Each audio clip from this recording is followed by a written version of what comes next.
Blinding dust storms, heavy rain, and widespread lightning all make for highly unpredictable weather patterns this time of year. I'm Rafetta Corella, this is Pinal Central, and in this 4-part series, brought to you by APS, we'll explore the monsoon season, talk to experts to find out how these storms work, and what you can do to make sure you're prepared for the worst. My name is Tori J. Nostberg, and I'm a storm chaser and professional photographer. Well, Tori, thank you so much for joining me today. Thank you. So for viewers that might not be familiar, can you tell me what it is you do as a storm chaser? Essentially what I do as a storm chaser is I forecast, target, and chase thunderstorms. A lot of folks think it's as simple as looking at the radar and then going there. It's not. If you're not there before the storms start firing, then you're too late. Mm-hmm. I will call in things to the National Weather Service that require reporting flash flooding, low visibility dust, things like that. Essentially, and of course, photos. I'm all about the photography part too. But for me, photography is just a way to record these storms and keep them, like a trophy almost, like a hunter's trophy. Yeah. But yeah, I would say, I help assist with watches and warnings. Well, not watches and warnings, just warnings. That's basically it in a really limited nutshell. Yeah, absolutely. So, you've taken pictures all over the country, from what I've seen on your Facebook, of all sorts of different kinds of storms. But I'm interested. What about monsoons do you feel makes them so picture-worthy? They are hidden gems in this country. When people think of storms in the United States, they think of the Great Plains, they think of Texas, Oklahoma, tornadoes. Exactly. Sometimes they'll think of hurricanes, down there. But they never really think of the types of thunderstorms we get in the monsoon season. Now, compared to like plain storms, they are garden variety generally. But we have so many little things that make the monsoon special. Like it is fairly, I won't say common, but it's not uncommon to see landspout tornadoes. And they very rarely ever get reported out here.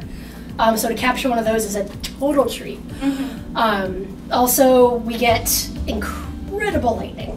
We used to be the lightning capital of the world, and then Florida stole the title from us. I'm not sure how they accomplished that either. I'm not really sure how, but just when you find that needle in the haystack, we get supercells, but they're usually very transient, very quick, 15 minutes and they're done. Like I said, if you're not there when it fires, you're too late. And just when you get that storm that was so worth it, it's awesome. Yeah, absolutely. And with the land tornadoes, so have you ever actually had the ability or had the opportunity to catch a land tornado in action here? A landspout, yes. Yes. That was actually last week, my first landspout tornado out here. It wasn't in this area, it was up in, I'm not entirely certain how you pronounce the city. It's like V-A-L-L-E, so Valle, it's way up by Grand Canyon. But yeah, I got my first landspout tornado last week. Almost because I went to an area specifically because the enhanced stretching potential was good, there was lots of vorticity, I'm just waiting, and it worked. And I almost cried, I was so stoked about it. And National Weather Service Flagstaff confirmed it with me and everything, it was so cool. So ironically, it was last week, so. Very cool, oh my gosh. So you know so much about the weather, I would love to know what got you into storm chasing to begin with. I have no idea. This is literally all I've ever wanted to do for my entire life. Wow. My mom has told me that when I was a baby, she would take me out and sit me on her lap and we'd watch monsoon storms roll in and out. And just for my entire life, I've been fascinated by it. While some kids would watch Disney Channel, I would sit there and watch the Weather Channel. It's the same thing on a loop, like every hour, but I was like 6, I didn't care. I was just hoping for like a storm warning or something cool, Yeah. But no, it's always been a major part of who I am. Wow. Always. And what do you enjoy most about, capturing a monsoon on camera? Oh goodness, that's a really tough question because there's so many things. You can listen oh gosh, the pride. There's a huge, when you realize I forecasted this, I targeted this, I was here for a reason because based on my own understanding of how this works, this is where it was going to be at, and it worked. So when your forecast comes through, awesome. When you get a photo that is so incredible and so unique, Lightning strike photos out here are somewhat common, but there's no two lightning strike photos that are the same. Yeah. Other friends of mine who also chase out here, I've seen them get the same lightning strike in a photo, but from different vantage points, and the photo is not the same at all. Same lightning strike, different photos. It's amazing. And just, the monsoon just offers so many little unique chances like that. Yeah. And just it's so rewarding. Yeah, absolutely. And so, obviously with monsoons and with any kind of storm, there's danger involved. And I'd love to know a little bit about what are the precautions you take, and then what are the things you're most worried about when you're going to, chase a storm, especially a monsoon? Lightning, absolutely lightning, and then after that, flash flooding. I have a love-hate relationship with lightning. On one hand, I want to get, pretty much with everything, lightning, tornadoes, etc., I want to get as close as possible. But lightning, unlike tornadoes, you don't know where it's coming. You don't know where it's going. Yeah. You don't know where it's going to strike next. At least with a tornado, you have a general idea of where it's moving and where it's likely to move, but lightning, it's a surprise. Yeah. So I just tend to park up next to that rain shaft and hope. And if it gets too close, I'll keep my tripod and stuff set out and I'll go sit in the car. Because vehicles create a natural Faraday's cage, so the electricity will go over and out. Well, around and out, I should say, through the ground. You'll probably still lose your car, but you'll be alive. After that, there's flash floods. 6 or 7 inches of water can pick your car up and float it off. And a lot of people look at what they think is a minor flood and go, I could cross that. And they can't. Yeah, absolutely. And then last, the heat also could kill you totally. Just sitting in the desert waiting for something to happen. It's hot, it's humid, it's bright, sunny, very little shade. That's danger, so is water important. Yeah. And dust, very low visibility sometimes. And a lot of folks don't know how to drive in a dust storm. So they'll pull over and they'll turn their lights on. And that's so dangerous. Yeah. It's so scary. Yeah, absolutely. It can get hairy sometimes. Yeah, for sure. Speaking of hairy, I'm curious, have you ever been in a situation where you were sort of like, this is a little bit more dangerous than I bargained for, or anything like that, and would you be comfortable sharing that? Monsoon or in general? Monsoon. Monsoon specifically? Last year.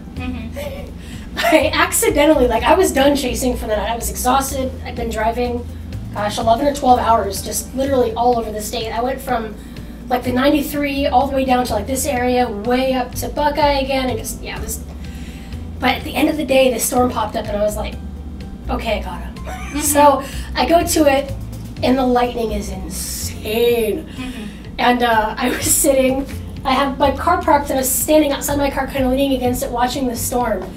And this bolt comes down, probably within, 100 feet.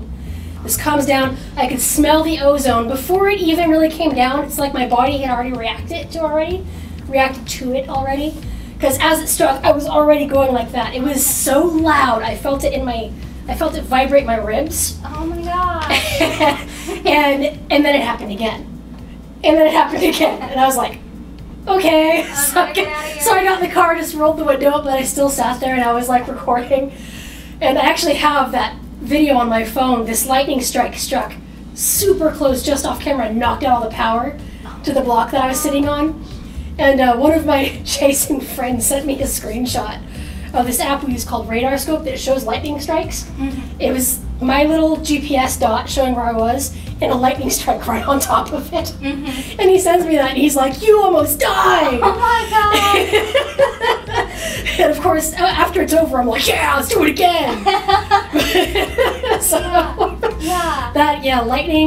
Lightning last year, I was really hairy out here. Other than that, it hasn't been too terrible. What about dust storms? Is there anything yours particularly? Not particularly. I tend to stay ahead of them, so I try my best not to get into them, because visibility can drop very fast. You can go from seeing the wide open horizon to not being able to see your hand in front of your face, depending on how severe it is. But yeah, I tend to stay way ahead of them, just specifically for that reason. I don't ever want to risk being in an accident or worse because of low visibility. Yeah, absolutely. So you mentioned earlier that you drive around the state a lot of the times into different areas. You said, you know, there's about 12 hours that you could be on the road. I'm curious, so are you chasing the same storm, or how does that work? Usually you literally go where the storms take you. A typical day, in whether it's here or out in the plains, I will start in, you know, wherever I think conditions are primed to really start kicking off. Usually if you're within 25-30 miles, you know, you're within reach if storms start firing. So the first few storms, you know, I'll watch for a little while, watch on radar, see which storm looks like it's going to be the strongest, etc. You know, visually keep an eye on everything, and then as soon as you see one that looks interesting, just go for it. And it goes through, and it lives, and it dies. And on really good days, you'll have days where it's just storm after storm after storm. So it's not just one storm you're chasing, it's several. Just over the course of the whole day, sometimes even through the night. Well, Tori, thank you so much. I appreciate Thank you so much for having me. Yeah. I appreciate it very much.